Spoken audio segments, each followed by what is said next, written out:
And ఇంకొకటి ఏంటంటే, so మీరు ఇందాక రాజకీయ యాంగిల్ వరకు మీరు మాట్లాడారు కాబట్టి ఒకటి అడుగుతున్నా మేడం. ఇప్పుడు ఎప్పుడైతే ఇష్యూ అనేది కూడా సో కోల్కతా వరకు ఆ పోలీసుల వరకు ఉన్న చర్యలు ఆ టైంలలో కూడా ఇంత హైప్ అనేది రాలేదు. ఎప్పుడైతే న్యాయస్థానం అనేది కూడా సిబిఐ వాళ్ళకి ఇచ్చిందో దానిలో కొత్త వెలుగులు అనేది కూడా వస్తున్నాయి. అప్పుడు మీరన్నట్టు దీది అనేది కూడా వచ్చి ప్రొటెస్ట్ చేయడం అనేది కూడా మొదలుపెట్టింది. ఇలాంటి ప్రొటెస్ట్ నీట్గా శాంతియుతంగా జరుగుతున్న టైంలో ఆర్జే కర్ మరి ఆ హాస్పిటల్ ముందు చేస్తున్న ఆ జూనియర్ డాక్టర్లు కానీ సపోర్ట్ చేస్తున్న వాళ్ళ మీద సమ్ ఎక్స్ పర్సన్స్ ఎవరెవరో వచ్చి రిటర్న్లో దాడి చేయడం ఏంటి మేడం ఇది? నేను ఇక్కడ ఇందాకే చెప్పా, ఎవరు హోమ్ మినిస్టర్ ఎవరు, ముఖ్యమంత్రి ఎవరు, హోమ్ మినిస్టర్ ఎవరు, ఆరోగ్య శాఖ మంత్రి ఎవరు. ఇక్కడ ఈ కేసుకి సంబంధించినటువంటి 3 కీలకమైనటువంటి శాఖలు ఆవిడ దగ్గరే ఉన్నాయి. అకృత్యాలు జరుగుతున్నది మొత్తం ఈ డ్రగ్స్ అమ్ముతున్నటువంటిది, ట్రాఫికింగ్ జరుగుతున్నటువంటిది, శాంతి భద్రతలకు సంబంధించినటువంటి అనైతికమైనటువంటి చర్యలు ఇక్కడ శాంతి భద్రతల లోపం ఎక్కడ జరుగుతుంది, ఒక ఆసుపత్రిలో జరుగుతుంది. ఈ రెండిటిని మీద చర్యలు తీసుకోవాల్సిన పొజిషన్ ఎవరిది, ముఖ్యమంత్రిది. ఈ 3 ఆవిడే కాబట్టి ఆవిడ ఏం చేస్తుంది, అక్కడ ఉన్నటువంటి ఏవైతే ఇవి ఉన్నాయో సాక్ష్యాధారాలు ఏవైతే ఉన్నాయో వాటిని నాశనం చేయడం. ఆవిడ రాష్ట్రాన్ని నాశనం పట్టించిందండి, సాక్ష్యాలని నాశనం చేయడం ఆవిడకొక లెక్క. భ్రష్టు పట్టించి అవతల పారేసింది. రేపొద్దున దేశానికి పట్టిన అతి దరిద్రమైనటువంటి లీడర్ ఎవరైనా ఉన్నారు అని అంటే ఈవిడొక్కటేనేమో. ఒక ఆడదానిగా నేను ఇన్ని మాట్లాడడం నిజంగా చెప్తున్నా, సిగ్గుపడుతున్నాను. నేను ఒకటే మాట్లాడుతున్నా, అనొచ్చు ఆడదానివై ఉండి ఇట్లా మాట్లాడతామని. కేవలం నేను ఒకసారి నైటీల గురించి మాట్లాడినందుకు అబ్బో ఆడవాళ్ళందరూ నా మీద విపరీతంగా దాడి చేసేశారు. మరి నేను ఆడదాన్ని కాదా, నేనేం మాట్లాడాను, అందంగా ఉండండి అమ్మా ఇలా ఎందుకుంటున్నారని మాట్లాడినందుకు మీకు కోపం వచ్చిందే.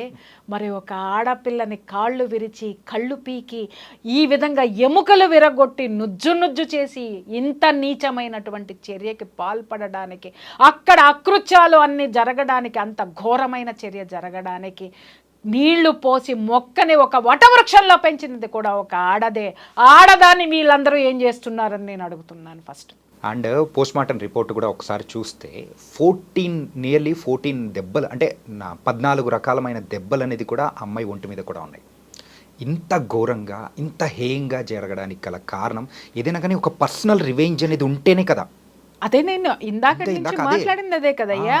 పర్సనల్ రివెంజ్ ఎవరికి ఉంది, అక్కడ డ్రగ్స్ అమ్మేటోడికి ఉంది. పర్సనల్ రివెంజ్ ఎవడికుంది, అక్కడ ఆ సెక్స్ రాకెట్ నడిపేటటువంటి వాడికి ఉంది. పర్సనల్ రివెంజ్ ఎవడికుంది, ఎవడైతే ప్రశంసబడుతున్నాడో వాడికి ఉంది. ఆ చుట్టూ ఉన్నటువంటి వాడు నడిపేటటువంటి వ్యవస్థలో ఉన్నటువంటి ప్రతి ఒక్కళ్ళకి కూడా గ్రడ్జి ఉంది. కాబట్టి వీళ్ళందరూ కలిసి పన్నినటువంటి పన్నాగంలో ఆవిడ బలి అయిపోయింది. ఆ అమ్మాయి బలి అయిపోయింది. ఈరోజు ఆ అమ్మాయి మనందరి కోసం పోరాడి చనిపోయింది. మనందరి కోసం. ఈ సమాజం ఇలా ఉండకూడదు, ఈ సమాజం డ్రగ్స్ లేకుండా ఉండాలి, ఈ సమాజంలో ఆడపిల్లల్ని స్వంత లాభాల కోసం శారీరకంగా వాడుకుంటున్నారు, లైంగికంగా వాడుకుంటున్నారు అని చెప్పి ఎదిరించినటువంటి ధీర వీర వనిత ఆ పిల్లండి. మ్యామ్, న్యాయం జరుగుతుంది ఖచ్చితంగా. ఇంత పెద్ద అటెన్షన్ అనేది వచ్చింది, ప్రతి ఒక్కరు కూడా దీనికి న్యాయం జరగాలని వీ వాంట్ జస్టిస్ అంటూ ఉన్నారు. ఇదంతా బాగానే ఉంది. యాజ్ ఎ ఫ్యామిలీ కౌన్సిలర్గా సో మనం కూడా కొన్ని ఇలాంటి సమయంలో వింటూ ఉంటాం. సో కూతుర్ని పెంచడమే కాదు, కొడుకును కూడా పెంచడం అనేది కూడా మీరు నేర్పించాలి అని చెప్పేసి అంటూ ఉన్నారు.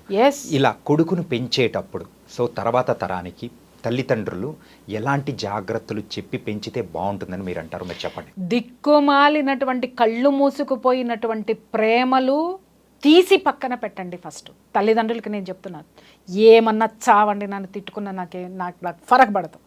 ఒక్కటి మాత్రం చెప్తున్నాను, ఎవడైనా అమ్మ నీ కొడుకు డ్రింక్ చేస్తున్నాడనో, నీ కొడుకు సిగరెట్లు కాలుస్తున్నాడనో, నీ కొడుకు అమ్మాయిలకి లైన్ వేస్తున్నాడనో, లేదా నీ కొడుకు ప్రవర్తన బాగాలేదు లైంగికంగా వేధిస్తున్నాడని ఏ కన్న తల్లికైనా ఎవరితైనా తీసుకెళ్ళి ఒక చిన్న కంప్లైంట్ ఇవ్వండి. ఆ తల్లి ఎట్లా రియాక్ట్ అవుతుందో మీ అమ్మాయిని అదుపులో పెట్టుకోండి. మగాడు సిగరెట్లు కాలుస్తాడు, మావాడు పలానా వాడు ఇది కాలుస్తాడు, మావాడు చేస్తాడు, ఇలాంటి మనస్తత్వం ఉన్న వాళ్ళని తంతే. అలాగే తల్లుల్ని నేను కించపరుస్తున్నానని అనుకోకండి. నేను అందరినీ అనట్లేదు, అందుట్లో నేను కూడా ఒక తల్లిని నేను మాట్లాడుతున్నాను కదా. నా ఆవేశానికి చాలా కారణాలు ఉన్నాయి. నా ఆవేశానికి చాలా న్యాయబద్ధమైనటువంటి ఆవేదన ఉంది దాని వెనక. తండ్రులు ఉన్నారు, వాడు ఒక్కొక్కడు చెప్తున్న మదమెక్కిన తండ్రులు ఎంతమంది ఉన్నారంటే కొడుకు తిరగడానికి డబ్బులు ఇస్తాడు, కొడుకు డ్రగ్స్కు బానిస అవుతున్నాడన్నా కూడా వాడిని తీసుకొస్తాడు, తీసుకెళ్ళి 4 రోజులు రీహాబిటేషన్లో పెడతాడు, మళ్ళీ డబ్బిచ్చి మళ్ళీ పంపిస్తాడు. కొడుకు ఎక్కడ జాయిన్ చేస్తున్నాడు కొడుకుని, ఎక్కడైతే డ్రగ్స్ అమ్మబడునో, ఎక్కడైతే కండోమ్స్ బ్యాగుల్లో వేసుకుని తిరిగేటటువంటి స్కూల్స్లో విచ్చలవిడితనమైనటువంటి లైంగికపరమైనటువంటి ఆ యొక్క అలవాట్లు ఏవైతే ఉంటాయో, ఆ విశృంఖలత్వం ఎక్కడైతే ఉంటుందో ఆ స్కూల్లోనే చదవబడును, అక్కడే జాయిన్ చేస్తారు. ఈ మధ్యకాలంలో కూడా మనం ఒక 2 సంవత్సరాల పిల్ల మీద 2 నెలల తరబడి ఒక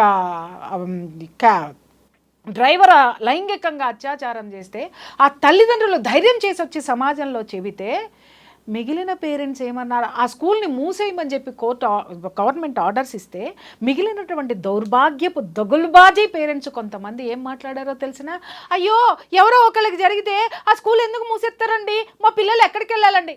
ముండమోపుల్లారా, ఇలాంటి అకృత్యము జరుపుతున్నది ఎవరు? ఆ ప్రిన్సిపల్ మాత్రమే కాదు, ఇలాంటి ప్రిన్సిపల్స్ క్యారెక్టర్స్ తెలిసినా కూడా ఆ విద్యా వ్యవస్థని వ్యాపార పరంగా నడిపేటటువంటి ఆ యొక్క యాజమాన్యాలు సైతం కూడా దీనికి కారణమే. ఆ విద్యాలయాల్లో వేళ్ళూనుకుపోయినటువంటి ఈ యొక్క సంస్కృతిని దూరంగా మీ పిల్లల్ని పెంచడం చేతకాని దద్దమ్మల్లారా, ఇలాంటి దద్దమ్మల వల్లనే ఇలాంటి మగపిల్లలు పుడుతున్నారు, ఇలాంటి అకృత్యాలకు పాల్పడుతున్నారు, ఇలాంటి చెడు అలవాట్లకి బానిసలవుతున్నా కూడా నోరు తెరవలేని చేతగాని దద్దమ్మలైనటువంటి పేరెంట్స్ ఉన్నాం ఇక్కడ. అందుకోసమే ఇక్కడ ఈ ప్రపంచంలో, ఈ సమాజంలో మనం ఇవాళ ఎదుర్కొంటున్నాం. కుటుంబాన్ని వదిలేసాం, మనమంతా సమాజాన్ని వదిలేసాం, బంధువులను వదిలేసాం, డబ్బు డబ్బు డబ్బు అని పట్టుకుని తిరిగే నిమిషం కూడా మనశ్శాంతి లేకుండా బ్రతికే అతి గొప్ప జీవితాలు, ఈ దరిద్రమైన జీవితాలు ఎవరయ్యా ఉన్నాయంటే ఈరోజు మన జీవితాలే ఉన్నాయనడంలో ఎలాంటి సందేహం లేదు. అంటే మీరు ఇంత కలకత్తా కాలిలాగా మాట్లాడడానికి సో ఇంత ఎమోషనల్గా కనెక్ట్ అయిపోయారని కూడా నాకు అనిపిస్తుంది ఈ ఇన్సిడెంట్ మీద. నేను కలకత్తా కాలినైతే ఈ ఇన్సిడెంట్లు ఇలా జరగవయ్యా, నిజం చెప్తున్నాను కదా. ఆవిడ ఇంకా కదలటం లేదండి అని నా ఆవేదన లోపల నుంచి రోజు అదే అనుకుంటూ ఉంటాను అనమాట. ఏ కాళికాదేవి, ఏ అమ్మవారు ఆ త్రిశూలం పట్టుకుని అట్టాకే కూర్చుంటుందా, అది పట్టుకొని బయటికి రాదా, ఆడపిల్లలు జరుగుతుంటే పొడిచేదా అని అనిపిస్తుంది. ఒక్కొక్కసారి అనిపిస్తుంది అదే నేను తీసుకుని పోయి పొడిచేద్దామని కూడా అనిపిస్తుంది. కానీ పొడిచిన తర్వాత నా మీద ఎపిసోడ్లు చేస్తారు. అంటే పొడిపించుకున్నాడు ఎంత దుర్మార్గుడో చెయ్యరు. ఎంత హత్య చేసినటువంటి ప్రియా చౌదరి ఏదో అంటారు చూసావా, అప్పుడు విక్టిమ్ నేనైతా. ఈ సమాజం మారాలి అని అంటే నేనొక్కదాన్నే త్రిశూలం పట్టుకుంటే సరిపోదు నాయనా. నేనొక్కదాన్నే కలకత్తా కాళి అని అనిపించుకోవడం కాదు. కలకత్తా కాళి ప్రతి తల్లిలోనూ ఉంది, ప్రతి తండ్రిలోనూ ఉన్నాడు, ప్రతి బాబాయిలోనూ ఉన్నాడు, ప్రతి తాతలోనూ ఉన్నాడు, ప్రతి అమ్మమ్మలోనూ ఉంది. ఆ కాళికా స్వరూపాన్ని బయటికి తీయండి. కాళికాదేవి ఎందుకు ఉద్భవించిందయ్యా? ఒక దుర్మార్గుడి రక్తపు బొట్టు కింద కూడా పడనివ్వనని పుట్టింది ఆవిడ. కానీ అదే కాళికాదేవి ఉన్న చోట ఆ పిల్ల రక్తపు అడుగులో పడి ఉంది అనంటే ఆ స్థితిని గతిని అనుభవిస్తున్నటువంటి మనము ఎంత చేతగాని వాళ్ళమయ్యా మనం. కాళికాదేవి ఉద్భవించింది అనంటే ఆవిడ నేర్పింది, అరే ఇలా ఉండండి రా సమాజంలో అని. ఎందుకు చదువుకోవాలి, ఎందుకు మొక్కుతున్నావు పొద్దున్నే వెళ్ళిన తర్వాత ఆమెకి, ప్రతి దేవతకి ఎందుకు మొక్కుతున్నావు, ప్రతి దేవుడికి ఎందుకు దేవుడా దేవుడా నా కొడుకు వాళ్ళ డ్రగ్స్ డ్రగ్స్ తీసుకొని వచ్చినా నన్ను కొట్టకుండా చూడని మొక్కుకుంటున్నామా? దేవుడా దేవుడా మా అమ్మాయి బయటికి వెళ్ళింది, ఏ బాయ్ ఫ్రెండ్ని తీసుకురాకుండా ఉండండి మొక్కుకుంటున్నామా? దేవుడా దేవుడా నా మొగుడు బయటికి వెళ్ళాడు, దేన్ని తెస్తాడు, దాంతో కాకుండా నాతోటి ఉండమని మొక్కుకుంటున్నామా? లేదా దేవుడా నేను మాత్రమే బాగుండాలి, నా కుటుంబం బాగుండాలి, నా కొడుకు ఏం చేసినా, నా కూతురు ఎంత విచ్చలవిడితనంగా తిరిగినా, నేను ఏ దౌర్భాగ్యాలు చేసినా నన్ను ఎవడు పట్టుకోవద్దు, నా కుటుంబం జోలికి ఎవడు రావద్దు, నేను మాత్రమే రాజులాగా ఉండాలని వీడు కోరుకుంటున్నాడా? ఎలాంటి కోరికలతోటి మనం అడుగుతున్నాము. అందుకే దేవతకు కూడా విరక్తి పుట్టిందయ్యా. ఎవడి మీదకి వదిలేసిందంటే ఇవాళ సమాజంలో ఉన్న మన మీదకి వదిలేసింది బాధ్యత కలకత్తా కాళి. ఆ కలకత్తా జనమే తేల్చుకుంటారు. ఇప్పటికీ కూడా నేను ఎప్పుడూ ఒక మాట మాట్లాడుతూ ఉంటాను, ప్రకృతి అనేది మాత్రం ఏ రోజుకైనా విశ్వానికి ఛాలెంజ్లు విసరకు బ్రదర్, తిరిగి అది ఛాలెంజ్ విసిరితే తట్టుకోలేవు.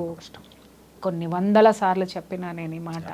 ఈరోజు ద గ్రేట్ దిక్కుమాలిన కాగితపు దీది, కాలారంగు దీది అనుభవిస్తుంది విశ్వం విసిరిన సవాల్ని. ఏ యాంగిల్ నుంచి ఎటు వచ్చినా కానీ సో దానికి వెనకల ఏ అంటే ఎవరుంటారు ఏంటి అనేది కూడా మీరు చాలా నీట్గా కూడా ఎక్స్ప్లెయిన్ చేసి చెప్పారు. So thank you so much Priya Chaudhary గారు. Thank you.